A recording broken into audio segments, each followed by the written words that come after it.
Hey guys, Tim here. Got an Arakni Marionette versus Dash.io gameplay video for you today that I'm really excited to bring you. I'm playing Arakni Marionette.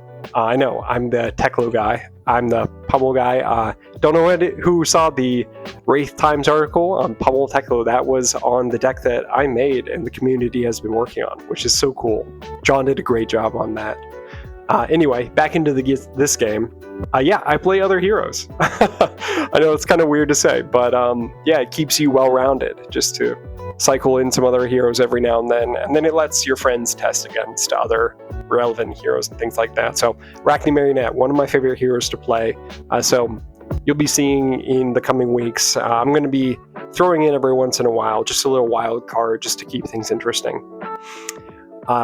Last thing I'll say before I get into the strategy is if you like this content, if you like what I'm doing, it's the kind of stuff that I like to make. So if you want to show your support, that would be awesome. Just go ahead and subscribe. It's the kind of content I would watch. So with that, I am going to get into reviewing the strategy for Dash.io.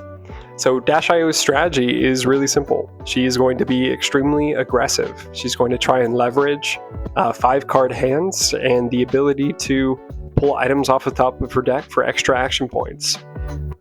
This version that Jack is on is going to be on Symbiosis Shot to get more value out of the extra action points. He's playing Back Alley Breakline, so that if Teklo Foundry Heart banishes, he can sometimes get an extra action point. He's on Cerebellum Processor. Obviously, that's one of the key combo cards. It allows him to reliably have a 5-6 card hand. And Boom Grenade is kind of the last card that I wanted to shout out here. It allows him to be extremely aggressive into us and force us to block. Really, the only way that he's going to lose this game is if we can keep him off of a 5-card hand. So if he takes a setup turn, for instance, and we disrupt him, which really leads into our game plan as Arakni Marionette.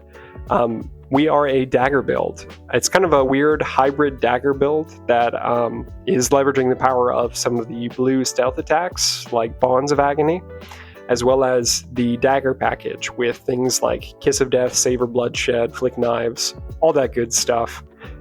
We're just going to try and be extremely aggressive.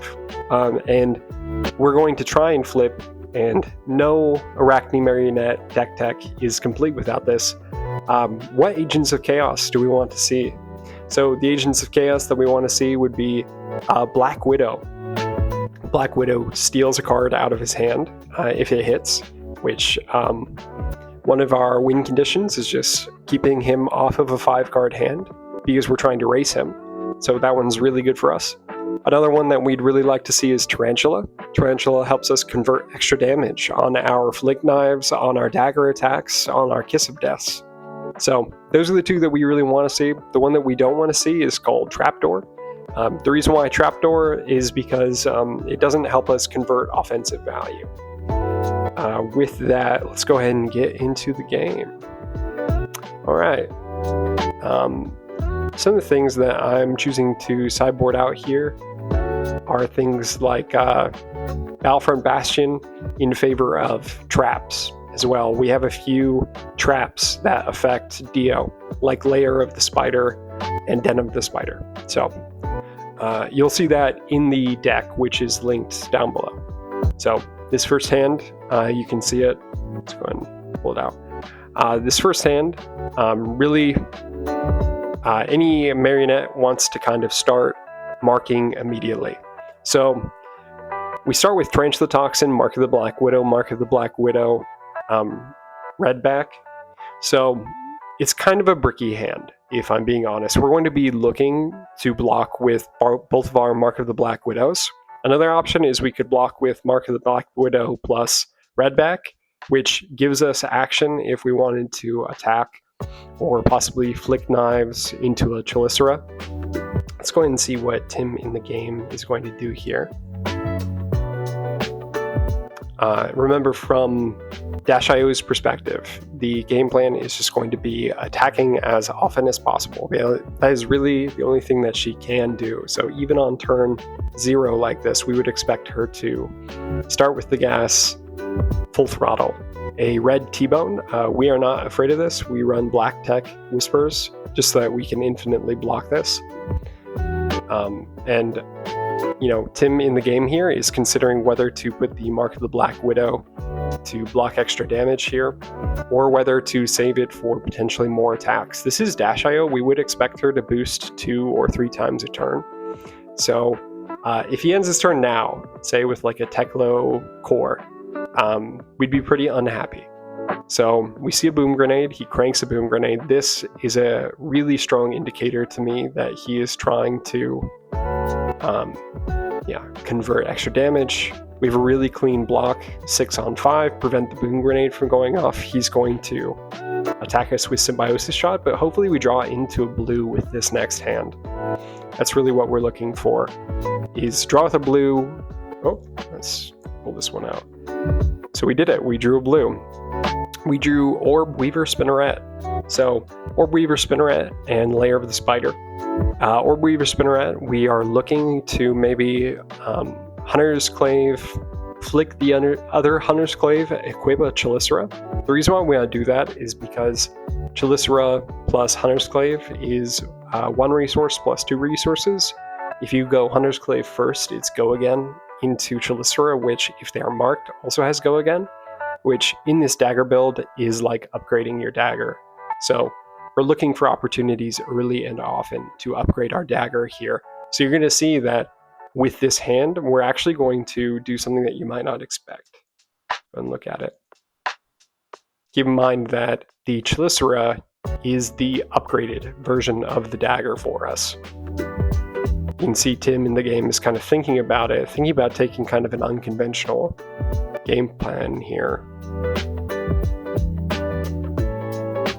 Now, there are a few things that we could do other than pitch into Hunter's Clave. Yeah, and so here's what I did, is I pitched 2 red into the Hunter's Clave, and then I'm going to flick Knives the other Hunter's Clave, equip the Chelicera.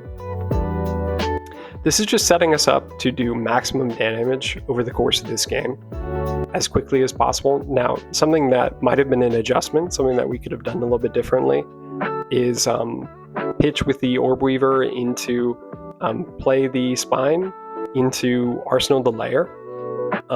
That's totally valid. There are like 15 ways to recur daggers in this deck. So it's not like, oh, and 1 second. It's not like we would have been stranded and never gotten our Chelicera unless we did it like this. Really, this was just Tim in the game was prioritizing getting equipped as quickly as possible. And we can see that because he was marked, we actually unlocked Arakni Trapdoor. This was the one that we said we didn't want to hit. It's okay, we're going to roll with the punches here. We're going to actually banish, I believe, Lair of the Spider is the one that we're going to grab. One of the ones that we can play for free. And then maybe it's Den of the Spider. We're going to be able to play that on our turn. Something Tim in the game doesn't realize yet, but I'm going to tell you guys just for knowledge, is even if we were to use Mask to transition off of Arakni Trapdoor, you can still play that defense reaction. That's really important to know because, like I said in the preview for this, we don't really want to be on Trapdoor. It loses us a lot of our tempo. So we're going to be looking to block with Mask and then transition into either Black Widow or Tarantula. So you're going to see that on this turn. And then we can also get the block value from Lair. So let's go and look. Yeah, and then this next hand. I will talk about it once we see what he does because I'm very excited about it. It's a very interesting hand. Yeah, Zipper hit for 5. Tim in the game doesn't yet realize what I've just told you, which is the fact that we can go Mask of Deceit, block Lair of the Spider. So he's going to go Mask of Deceit, Command and Conquer, and then he's going to revert it. While they are resolving that, because Tim's really thinking about it, he's going to flip into Black Widow. While he's thinking about it, what am I thinking about for the game plan here? I am thinking that the way that we win this is by pushing aggressive damage with disruption. So I had a long talk with the author of this deck, Mattagon, who you'll see in the post-game interview. Stick around for that. There is a post-game interview. about this play specifically, choosing to either flip into Tarantula or choosing to flip into Black Widow. Now, I choose to flip into Black Widow because I believe that stealing a card out of Dio's hand severely reduces the chance that she can resolve a Cerebellum Processor or a Boom Grenade off the top of her deck, something to extend her turn, right? Yeah, Cerebellum Processor, he's going to draw a card, and then he's going to play the card. He could Arsenal here as well. I think he wants the item off the top of his deck. Yeah. Let's talk. Our turn. Okay. So we flipped into Arakni Black Widow. We had the chance to flip into Arakni Tarantula here. Arakni Tarantula, the difference is that when you deal damage with a dagger, you deal an extra damage. So it's that Kiss of Death effect. And Arakni Black Widow says discard an assassin card, and the next time that an attack hits this turn, they banish a card from their hand. That's a summary. It's not exactly that. So let's look at our hand here. Our hand is Bonds of Agony, Upsticks and Run, which is a front pump on a dagger, Command and Conquer, or Weaver Spinneret, which is again a front pump on a dagger. And then we have Tarantula Toxin in Arsenal. So let's talk about the two lines of play that could have been made. So something Matt was saying that we could have done here is if we went just for maximum damage, because keep in mind, Dash.io is a race. If we went for maximum damage here, and we went Upsticks and Run, the Hunter's Clave, pitching the Bonds of Agony. So Upsticks and Run the Hunter's Clave, pitching Bonds of Agony for 5, and if it hits, deal 6. Go again, and floating 1 resource, and then Flick Knives the Chalissa for 2. So we've dealt 8 damage, and then we Orb Weaver Spinneret, equip a new Chalissa, swing with Chalissa, and then we're swinging Chalissa for 2, and we have a Tarantula Toxin in Arsenal that we can leverage to turn it into an attack for 5, and then deal 6 when it eventually connects. So 14. Another thing that we could have done is we could have done Hunter's Clave, pitch Bonds of Agony for, and then front pump with Upsticks and Run for 5, 6 of it hits, into Flick Chalissa, deal 2 damage, leave ourselves unequipped, into play CNC. So something that he mentioned is because we're running so many Chalissa effects in the deck, we're actually not in a rush to re-equip our Chalissa. This is something that we went back and forth on. I think I really value the disruption. I've played like 100 games into Dio, and I really think that the deck totally falls apart if she starts losing cards from hand. So immediately my mind went to Arakni Black Widow, but I wanted to mention that this is how complicated the deck is. This is what you need to be thinking about. You know, a lot of people, they look at this hand and they instantly think, cool, I have to convert Bonds of Agony. For me and for Matt, Bonds of Agony didn't even enter the equation because of what we were prioritizing. We were prioritizing damage, right? Now, you could probably consider like a Bonds of Agony, discard to the hero power, right? We currently don't have an assassin attack to discard, so maybe that wouldn't have worked out, but the hero is so complicated. There's so many things that you can do. I think that it's awesome to just like sit here, talk with someone who's an expert, and just figure it out together. This is why you play the hero. You see a hand like this, and there's infinite possibilities that come out of it. So let's get back into it. Yeah, so what Tim is going to do, he's going to do the line where we pitch into... Let's just see what he does. Upsticks and Run gives us +4. Chelicera gives us, or the Orb Weaver Spinneret gives us +1. Remember that our win condition here is damage. We are trying to disrupt him and deal damage. Pretty simple. You got this, Tim. I believe in you. Yeah. So we did eventually pitch our Orb Weaver Spinneret to cast Graphene Chelicera into... Now we are floating 2 here, and he did exactly what we wanted. We have that Tarantula Toxin in Arsenal. We are so glad that he took the bait on this Chelicera. We really wanted him to. I'll mention that. Like, if you have played against Arakni Marionette, and they've presented damage like this that looks really tempting to block. I'll say it that way. It looks really tempting to block a 1 for 5 that has Go Again, which is what Chelicera is in this case. Something that you need to realize is Tarantula Toxin can only get full value on a stealth attack. So even though he had a clean 5 block on this one, he's actually giving us access to 3 more points of value here by blocking here instead of on our follow-up. So if you find the Mario matchup difficult, this is something to keep in mind, is you're always watching, can Tarantula Toxin get value out of this attack? Or is this attack actually disrupting me? Those are the 2 things that you need to create as differentiators, because sometimes Arakni is going to send damage at you, sometimes he's going to send damage plus disruption, and sometimes he's just sending disruption, and you need to be able to isolate which one of these situations. So this Chelicera is just damage.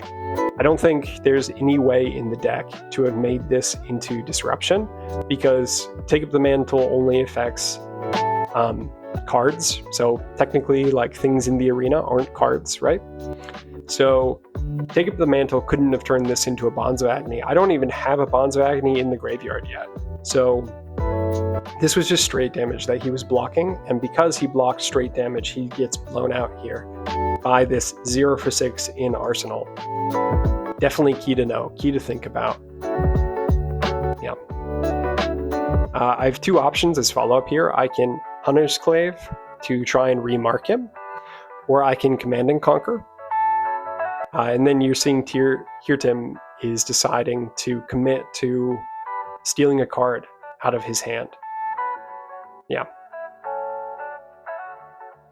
Now, I do want to mention here, you know, Tim does steal a card out of his hand, going from 3 cards in hand to 2 cards in hand.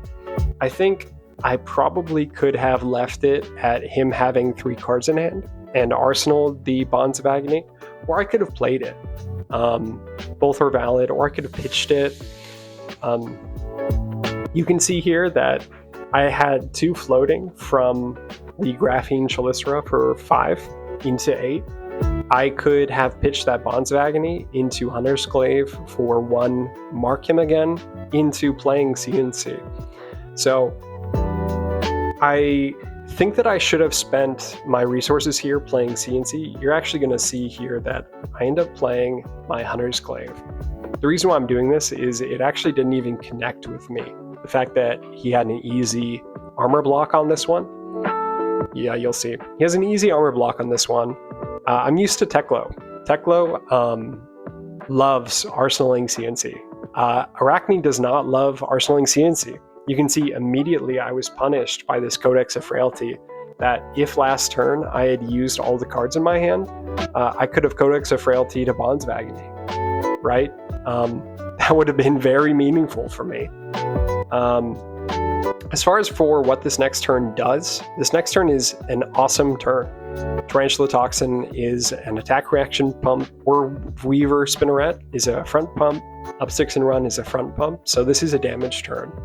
We might try and convert Codex of Frailty for the Command and Conquer, because we can't do anything with Codex of Frailty while we have the Command and Conquer in Arsenal. But I think you're going to see here on this next turn, Tim is going to be looking to convert big damage with the Orb Weaver Spinneret plus Upsticks and Run maybe on the Hunter's Glaive. That way we can end the turn marked. Really, that's key here, is making sure that we end the turn with him marked. Now, this Command and Conquer is really biting us in the butt, and you can see Tim in the game is kind of trying to figure out how to fix the situation, because the situation is kind of broken. We don't even have an arsenal card for us to eat here with Command and Conquer, so it's like no value, truly just no value having it stuck in arsenal like that. We do have our Tunic here that we could float a resource and Chelicera, but I think we're going to front pump the Hunter's Glaive twice. Yeah, see what he does. Because the Hunter's Glaive does have go again. We could front pump Hunter's Glaive into attack with Graphene Chelicera, Tarantula Toxin, but I think that we ideally save this Tarantula Toxin for when we have access to a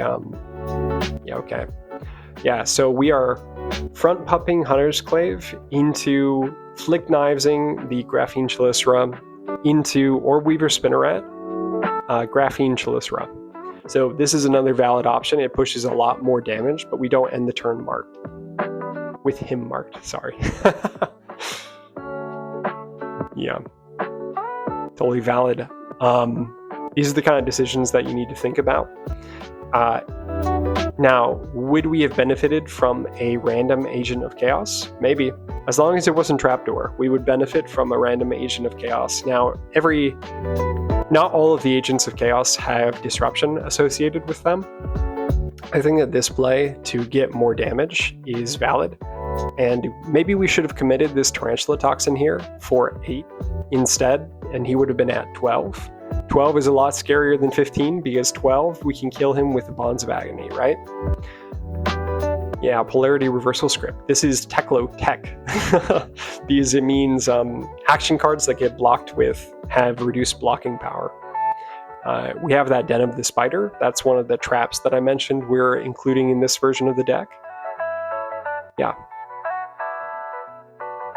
And this is going to mark him. So we weren't punished for not leaving him marked there.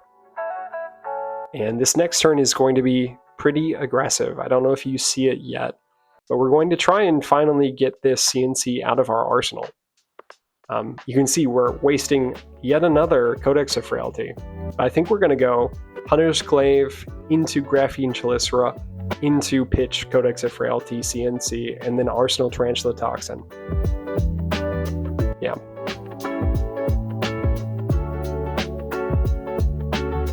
Yeah, Tim is not happy that this is still in Arsenal. But that is just the way that things go, huh? Now, if he was at 12 here, and we went Hunter's Glaive into Graphene Chelicera, so that's 2 damage, into CNC 6 damage, he would be left at 4. Sorry, was that math right?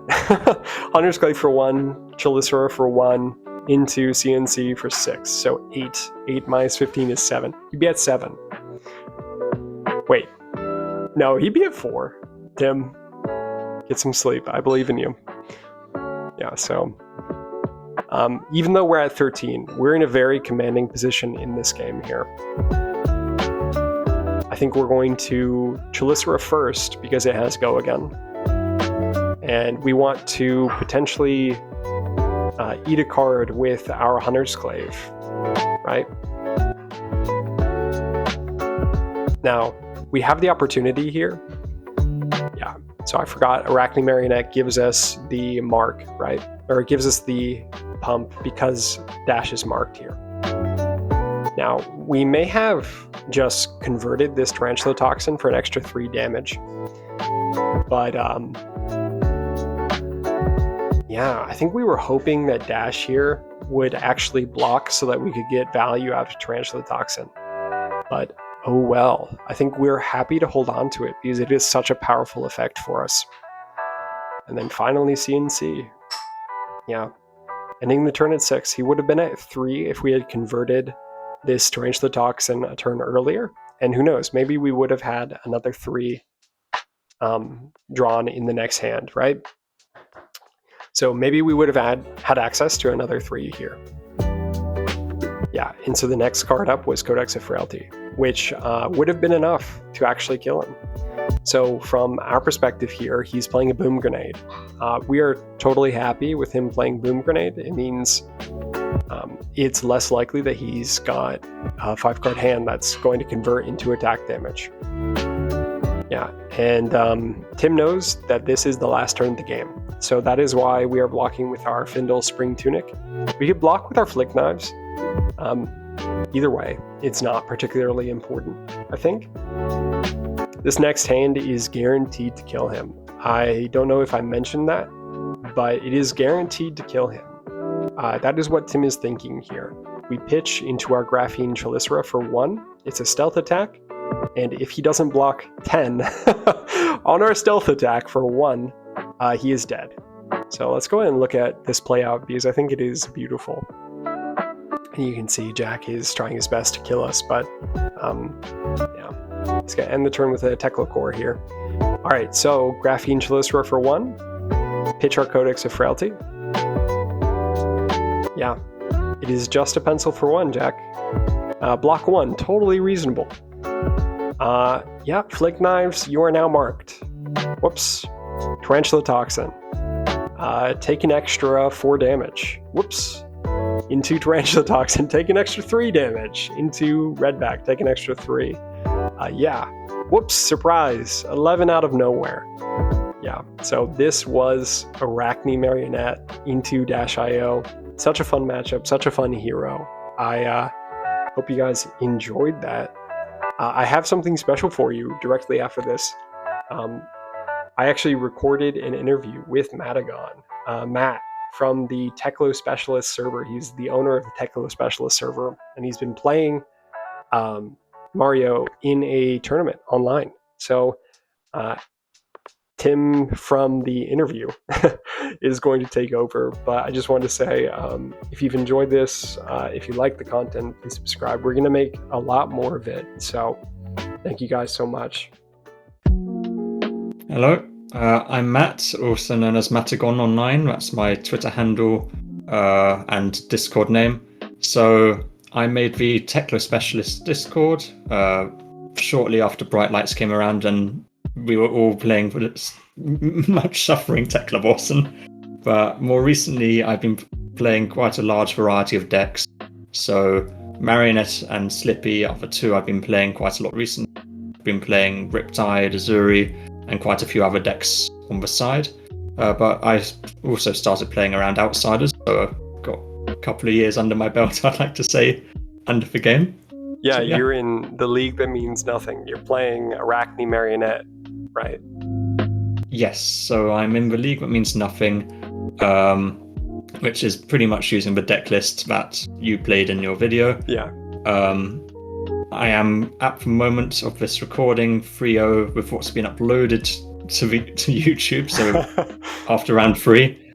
But I have, spoilers, won a couple more games since. So you've got those to look forward to coming out in the next couple of months. Yeah. So I just wanted to ask you a few questions. You obviously got to watch that game with me, and we talked about it with a sidebar. What did you think about that game, and how does it inform, the Marionette playstyle for you? So it was a good game. Lots of interesting decision points to make, such as when you blocked with your mask, which do you fancy the disruption or the pure damage? So you could have gone Tarantula or Black Widow there. There are arguments for both, which is an interesting decision point. So I would have personally gone into Tarantula and tried to push more damage, but you chose Black Widow, which is equally valid, and it's matchup and game state dependent. Yeah. So interesting game, and it outlines some of the big decision points that Marionette can have and why they're such a complicated hero to play. Yeah, I think that it really highlighted that one of the successes of the assassin class is just they can really be anything at any point in the game. Do you want to be pushing 20 damage, or do you want to push 12 and then force them to banish a card from their hand, which is a really unique archetype. Like sometimes you're fatiguing, sometimes you're dealing 20 with a surprise Kiss of Death combo, right?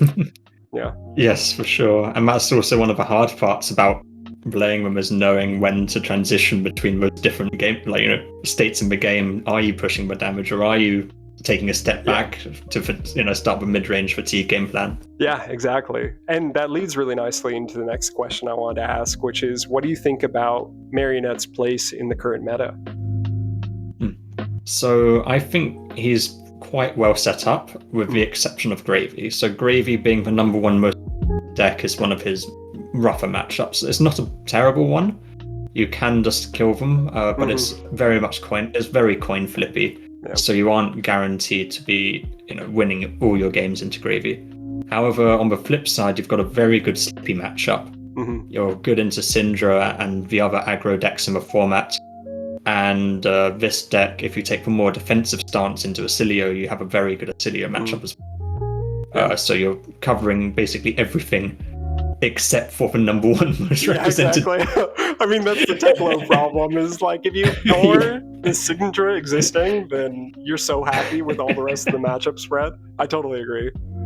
I wanted to ask, if someone saw this video and they were interested in getting into Mario, what would you recommend for them?